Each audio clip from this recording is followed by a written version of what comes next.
The story you've been told about George Washington's teeth is completely wrong. And what actually happened is way more disturbing than you think. Look, we've all heard it. The first president of the United States had wooden teeth. It's in textbooks. It's told in classrooms. Your history teacher probably mentioned it at some point. But here's the thing. It's not true. Not even close. And when you find out what his dentures were actually made from, you're gonna wish they were just wood. So why does everyone believe this? Where did this myth even come from? And more importantly, what were George Washington's teeth really made of? Because, trust me, the answer is going to make you really uncomfortable. But before we get into the disturbing truth, we need to understand how bad Washington's dental problems actually were. George Washington started losing his teeth when he was in his 20s. Yeah, you heard that right. The guy wasn't even old yet, and his teeth were already falling apart. By the time he became president at age 57, he only had one natural tooth left in his entire mouth. One. Can you imagine that? You're leading a brand new country, and you can barely chew your food. Now you might be wondering, why did his teeth fall out so young?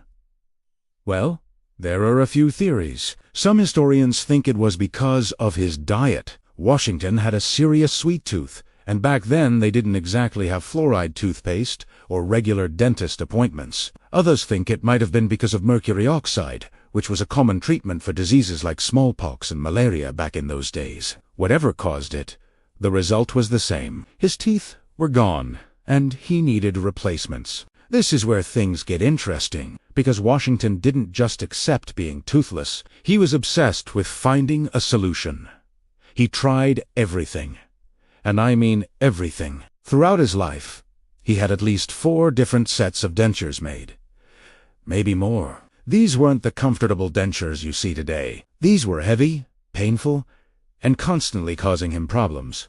The dentures were held together with metal springs that would force his mouth closed. So when Washington wanted to talk or eat, he had to actively work against the springs, pushing his jaw shut. That's why in almost every painting of him, his mouth looks weird and tight. He's literally fighting to keep his mouth open. The famous portrait by Gilbert Stuart that you see on the dollar bill. Yeah, that weird expression isn't just artistic choice. That's a man in pain, trying to keep fake teeth from flying out of his mouth. Now here's where we need to talk about what these dentures were actually made from, because this is where the wooden teeth myth falls apart and the real story gets dark. Really dark. Historians have examined Washington's actual dentures that survived to this day. They used microscopes, they did chemical analysis, they studied them from every angle. And you know what they found. Not a single piece of wood. Not one. So, what were they made of? Well, get ready, because this list is disturbing. His dentures contained metal, ivory from elephants and walruses, cow teeth, and here's the really messed up part. Human teeth. Yeah. Real human teeth pulled from actual people's mouths and drilled into his dentures. Let that sink in for a second. Now you're probably thinking, okay, where did these human teeth come from? Did people donate them? Were they taken from corpses? Well, the answer is somehow even worse than you're imagining. During the Revolutionary War, there was actually a market for teeth. Soldiers would pull teeth from dead bodies on battlefields and sell them. They called them Waterloo teeth because so many came from the Battle of Waterloo. But Washington's teeth came from somewhere else. In his financial records, there's a payment listed. Washington paid several enslaved people from his plantation for their teeth. He paid them, which means he was buying teeth from people he enslaved. Think about that. These were people who had no choice, no freedom, no power. And Washington was buying parts of their bodies to put in his own mouth. The payment was probably seen as some kind of compensation.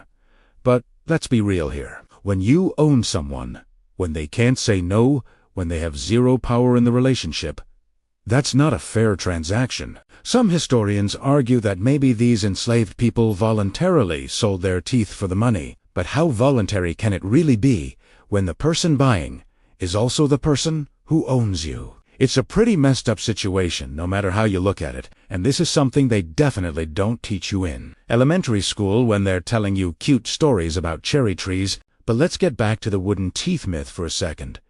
Where did it even come from? How did everyone start believing this? Well, there are a few theories. One idea is that the ivory in his dentures stained over time. Ivory is porous, which means it absorbs stuff. Washington drank wine, he drank tea, he ate food. All of that would have stained the ivory a dark brown color. So if you saw his dentures without looking too closely, they might look like they were made of wood, especially in old portraits where the paint has darkened over the years. Another theory is that the myth was just easier to tell. Think about it.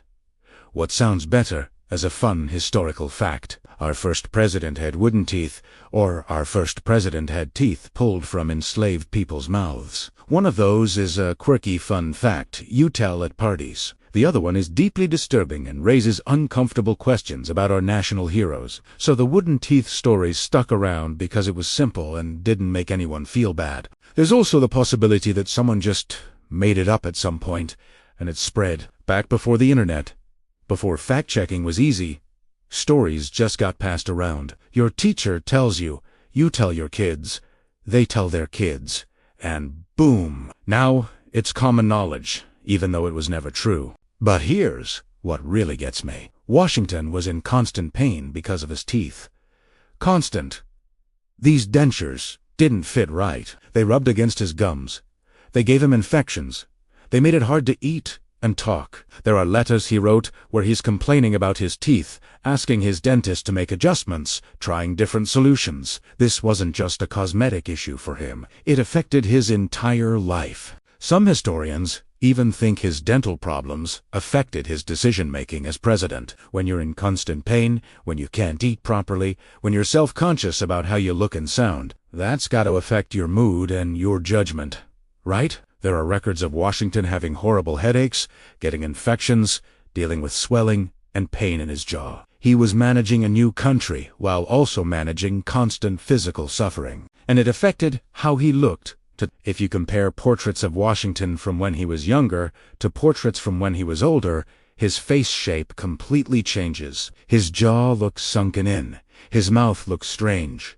His cheeks look hollow. That's all because of the tooth loss and the poorly fitting dentures. The George Washington we picture in our heads, that iconic face on the dollar bill, that's actually the face of someone dealing with serious dental problems. Now let's talk about his dentist for a minute, because this guy was wild. His name was John Greenwood, and he was basically the best dentist in America at the time, which honestly wasn't saying much because dentistry back then was more like torture than medicine.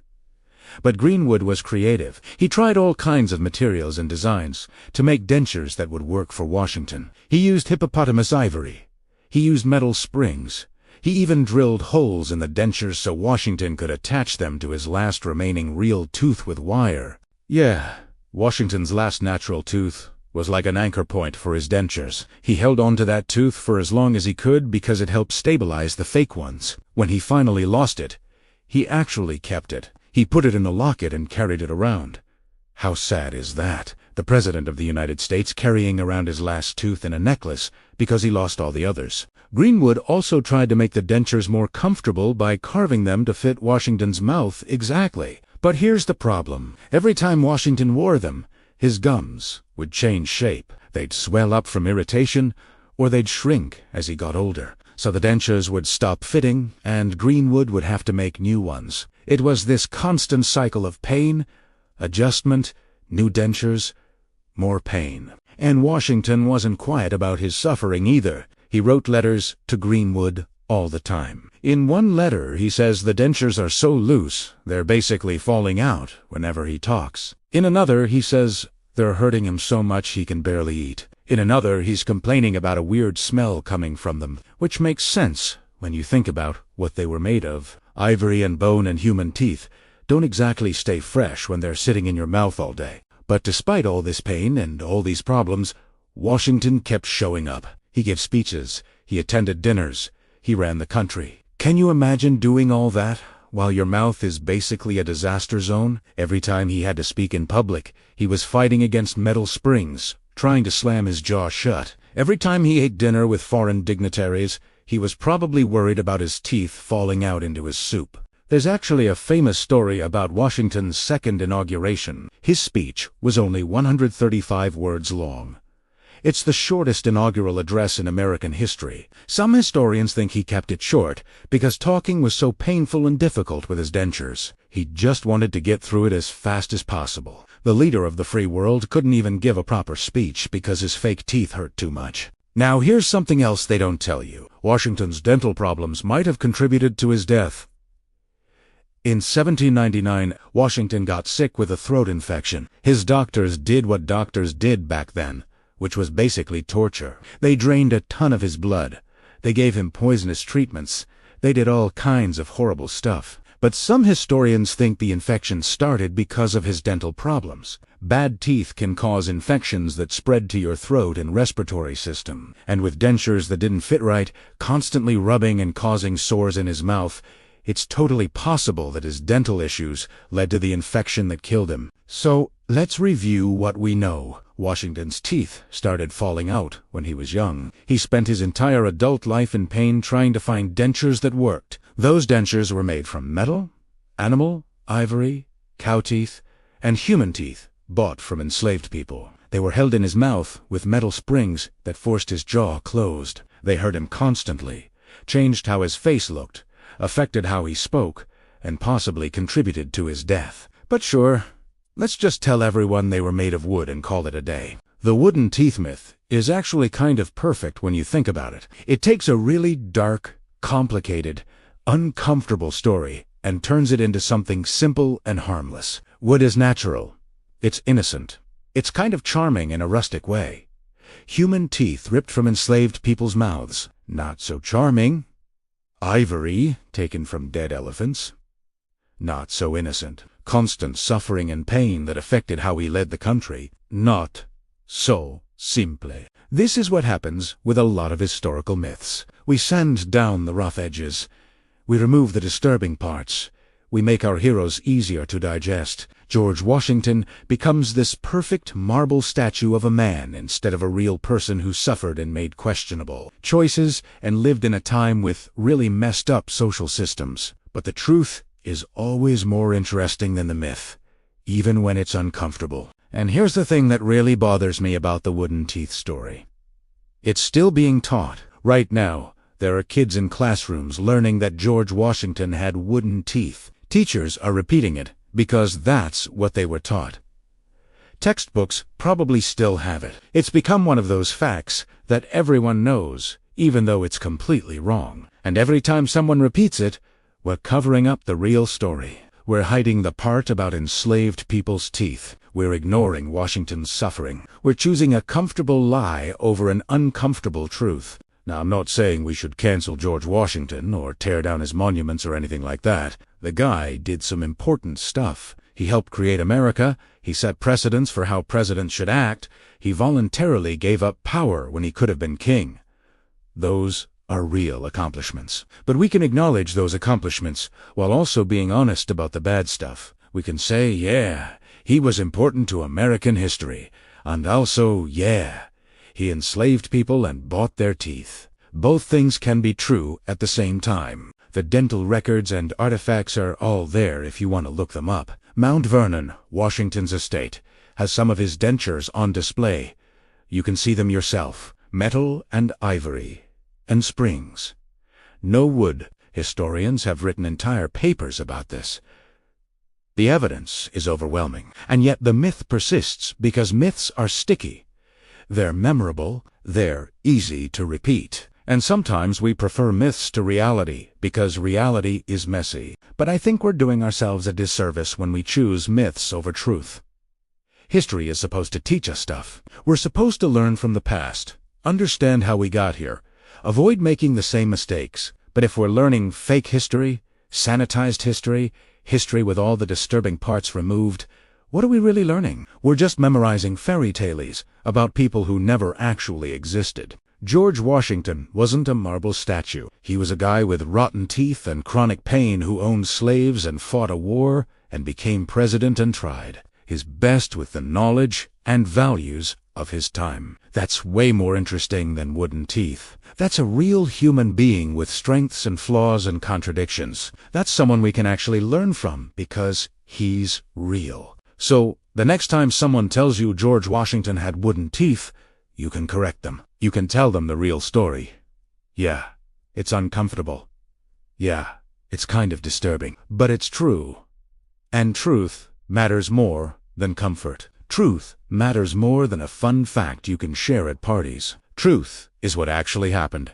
And what actually happened is always worth knowing, even when it's ugly. The wooden teeth myth is just one example of how we rewrite history to make it easier to swallow. There are probably hundreds of other myths like this, stories we tell ourselves about the past that aren't quite right. And maybe it's time we started questioning those stories. Maybe it's time we started looking for the real facts behind the comfortable myths. Because if we can't be honest about something as simple as what a president's teeth were made of, what else are we lying to ourselves about? Hit subscribe if you want more uncomfortable truths about history.